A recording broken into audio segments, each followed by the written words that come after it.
গল্পের দেশে তোমাকে আবারও স্বাগত। আজকে যে ছোট গল্পটা পড়ব সেটি হলো খিল। লিখেছেন বিমল কর। গল্প পাঠে আমি দীপালি। যার আসার কথা তার চিহ্ন খুঁজে পাওয়া গেল না স্টেশনে। তার বদলে ইন্টার ক্লাস কম্পার্টমেন্ট থেকে ও নেমে এলো। নেমে আসতেই মুখোমুখি দেখা, মাধবী চৌধুরী। চেন বাঁধা ফক্সটিয়ারটা আলগা পেয়ে সুধাংশু ত্রিসীমানা ছাড়িয়ে ছুট। ঠোঁটের সিগারেট ঝুলতে থাকলো ঠোঁটেই। চোখে চোখ রেখে সুধাংশু বললে অবাক হয়ে, তুমি? তাই তো, তুমি এখানে? মাধবী বিস্ময় প্রকাশ করলে। কুলি এসে সুটকেস আর হোল্ডল নামিয়ে নিয়েছে মাধবীর। হাঁটতে শুরু করলে দুজনেই প্ল্যাটফর্ম দিয়ে। সুধাংশু ডাকছিল উচ্চস্বরে, Jimmy, Jimmy, come on Jimmy. Fox terrier প্রভুর ডাকে সাড়া দিয়ে ছুঁই না ছুঁই করে পাশে পাশে চলছিল। ওদের মধ্যে আর কোনো কথা হয়নি, সেই তুমিতেই থেমে আছে। প্ল্যাটফর্মের বাইরে এসে সুধাংশু এগিয়ে গেল তার গাড়ির দিকে। হরিতকি গাছের ছায়ায় সুধাংশু টু সিটার দাঁড়িয়ে। কুলিটাও গাড়ির দিকে এগিয়ে চলেছিল সুধাংশুর পিছন পিছন। মাধবী ডাকলে, এই কুলি। কুলি সে ডাক শুনতে পেল না, শুনতে পেল সুধাংশু। শুনে থমকে দাঁড়িয়ে পড়ল। পিছু ফিরে তাকিয়ে দেখে কপা দূরে মাধবী দাঁড়িয়ে পড়েছে। পা বাড়াবে কি বাড়াবে না একটু বুঝে ভেবে সুধাংশু এগিয়ে এসে মাধবীর কাছে দাঁড়ালো। হেসে বললে, ওর আর দোষ কি? ও ভেবেছে আমি তোমায় অ্যাটেন্ড করতে এসেছিলাম।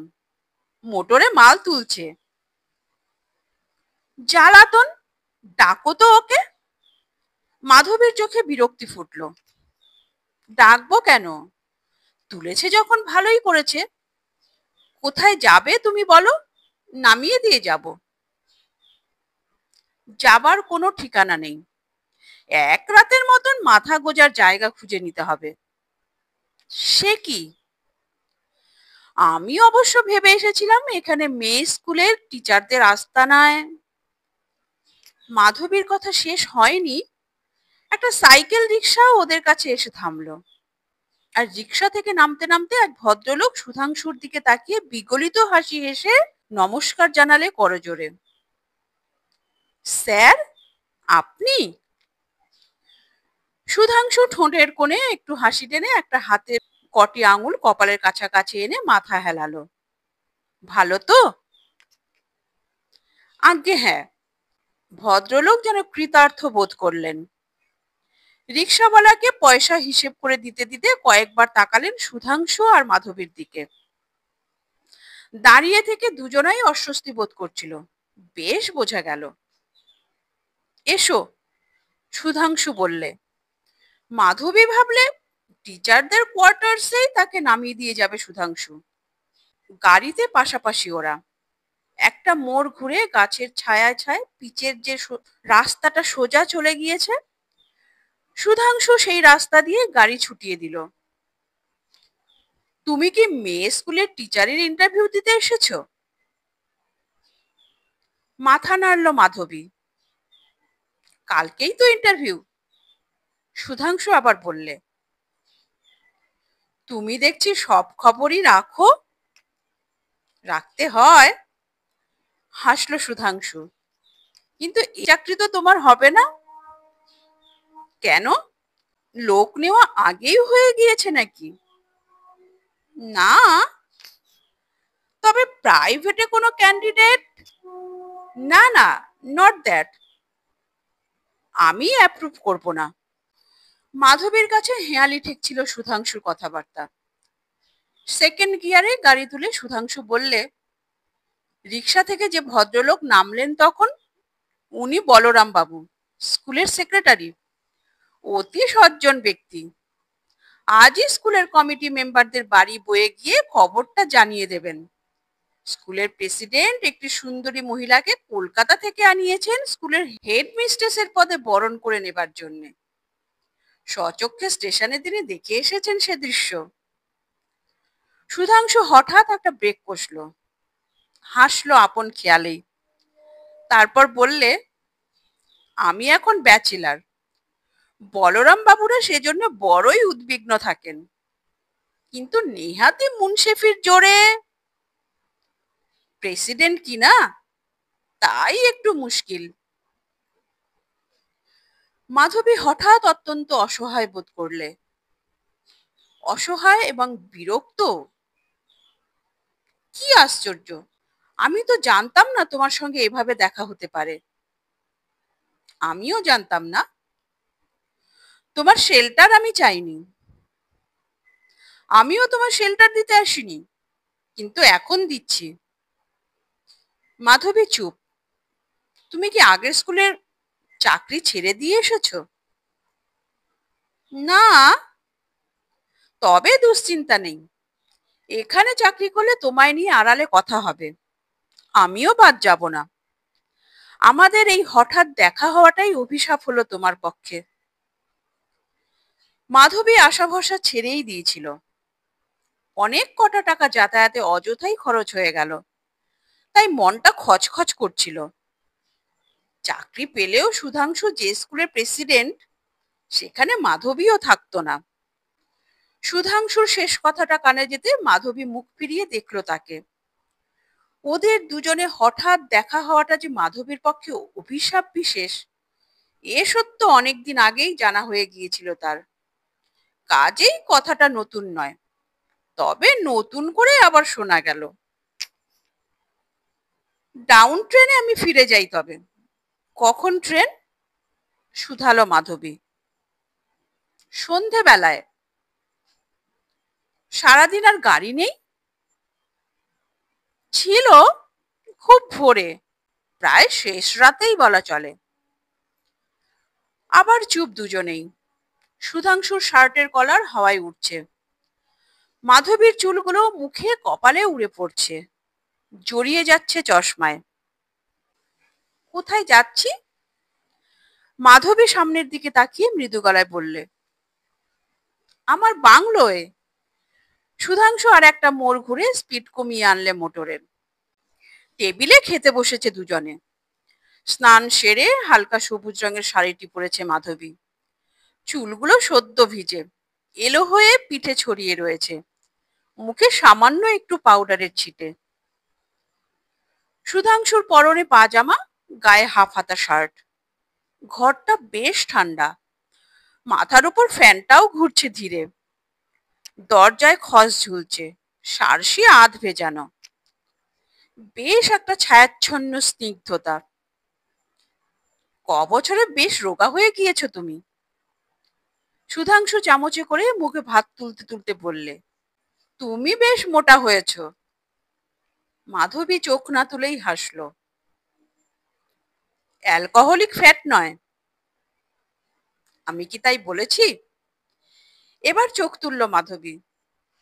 ভালো আছো, ভালো থাকছো, খাচ্ছ, মনে সুখ আছে?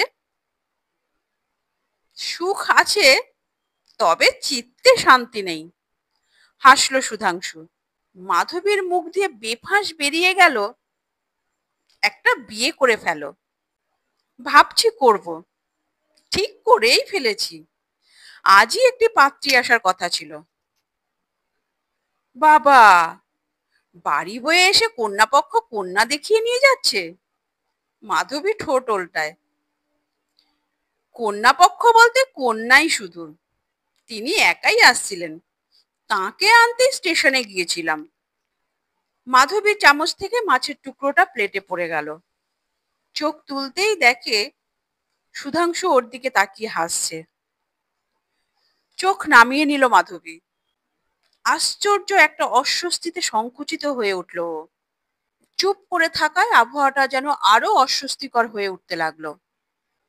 তবে তো তুমি হতাশ হলে? মাধবী কোনো রকমে আবহাওয়া তরল করতে লঘু কণ্ঠে বললে, একরকম তাই, তবে লাভ তোমার সঙ্গে দেখা হয়ে গেল। আমার কিন্তু লোকসান। মাধবী এবার শব্দ করে হাসলো।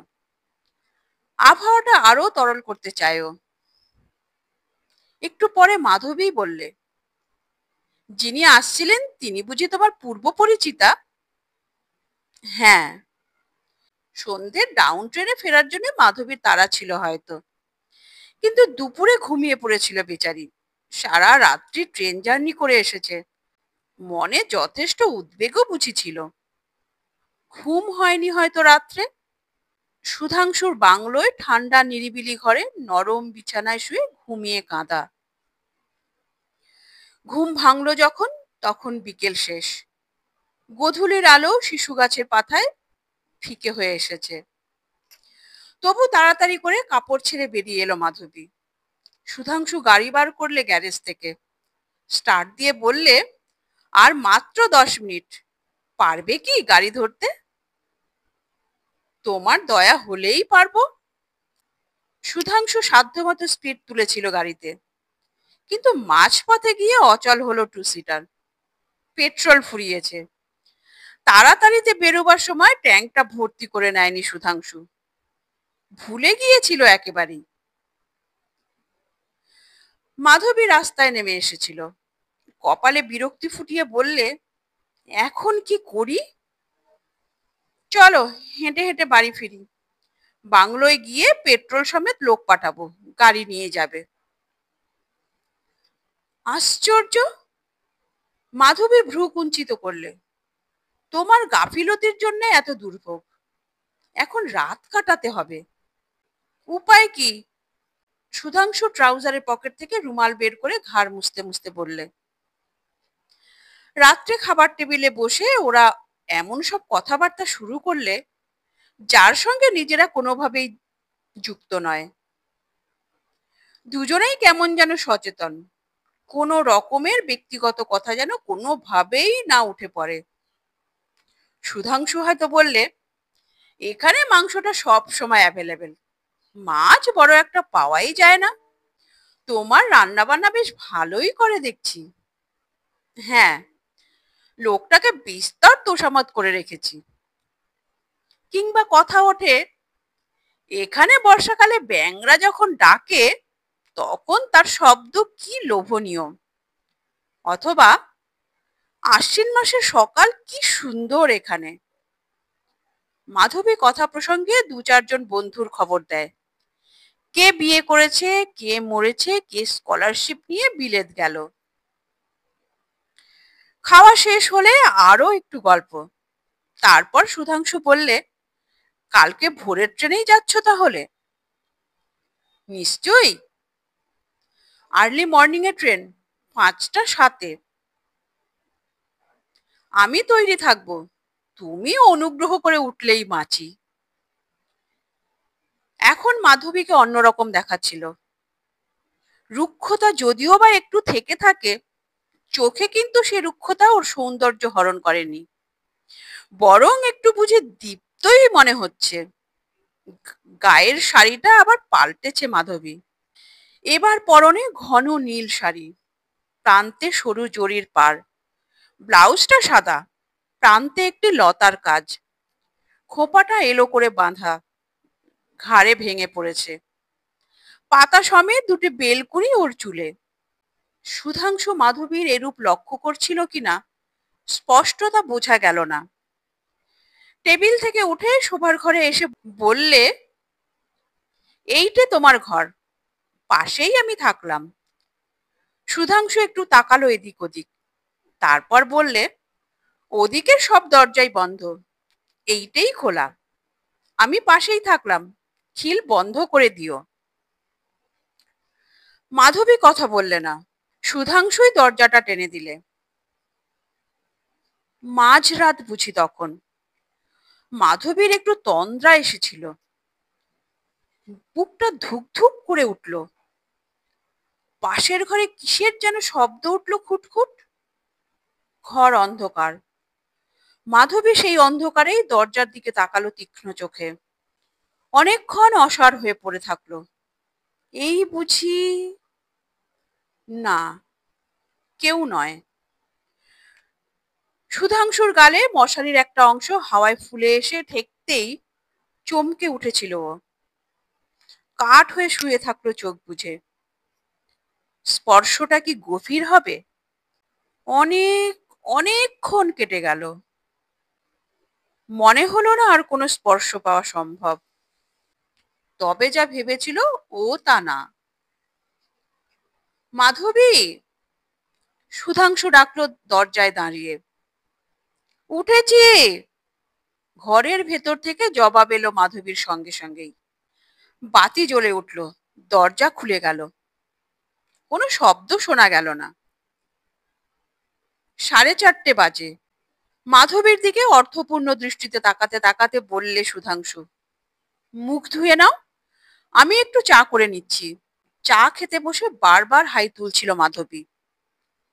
সুধাংশু বললে, রাত্রে এক ফোঁটাও ঘুম হয়নি বুঝি? হ্যাঁ, জেগেই ছিলাম। ভয়ে নাকি? সুধাংশু হাসল। ভয়? মাধবী চোখ ভরে তাকালো সুধাংশুর মুখে। সুধাংশুও তাকিয়ে আছে। খিল তো তোমার ঘরে ছিলই। সুধাংশু হঠাৎ কেমন যেন একটু আড়ষ্ট হয়ে বললে। খিল? মাধবী স্পষ্ট কণ্ঠে বললে, খিল তো খোলাই ছিল। সুধাংশু চুপ, চোখ নিচু করলে, তাকালো দেয়ালে, দরজার দিকে।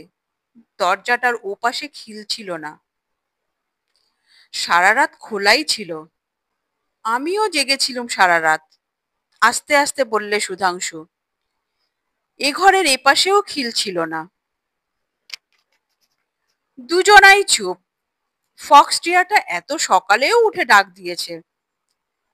ট্রেনের টাইম হয়ে গেছে, হঠাৎ বললে সুধাংশু। চলো। মাধবী উঠে পড়ল। মোটরে উঠে দুজনেই চুপ। দুজনেই ভাবছিল, খিল তো সারা রাত খোলাই ছিল, তবে কেন? ওরা জানতো না। আর জানলো ট্রেন যখন স্টেশনে এসে গেছে এবং মাধবী উঠেছে কম্পার্টমেন্টে, তখনই জানলো ভেতরের খিল এতদিন ভালো করেই লাগানো হয়ে গেছে ওদের দুজনারই। এবং যে কোনো অছিলায় কাছে এলেও, পাশাপাশি ঘরে রাত কাটালেও কেউ এসে মাঝরাতে ডাকবে না কানে কানে। তা সত্ত্বেও সুধাংশু বাংলোয় ফিরে এসে ঘরটা ভালো করে নজর করে দেখেছে, এবং সেই সাদা কাঠের খিলও। মাধবীর কোনো চিহ্ন কোথাও যদি এক তিল পড়ে থাকতো, তাহলেও বুঝি ভাবা চলতো মাধবী এসেছিল।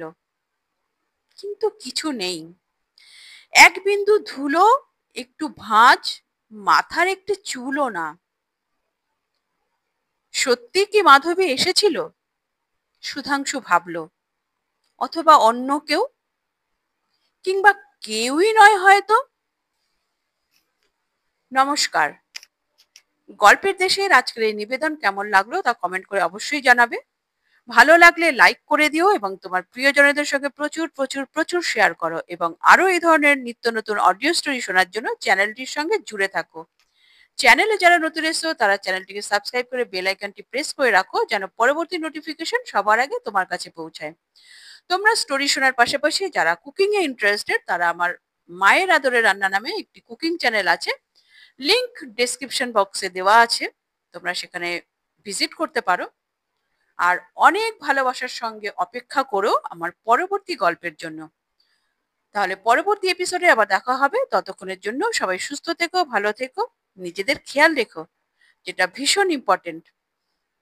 নমস্কার, ধন্যবাদ।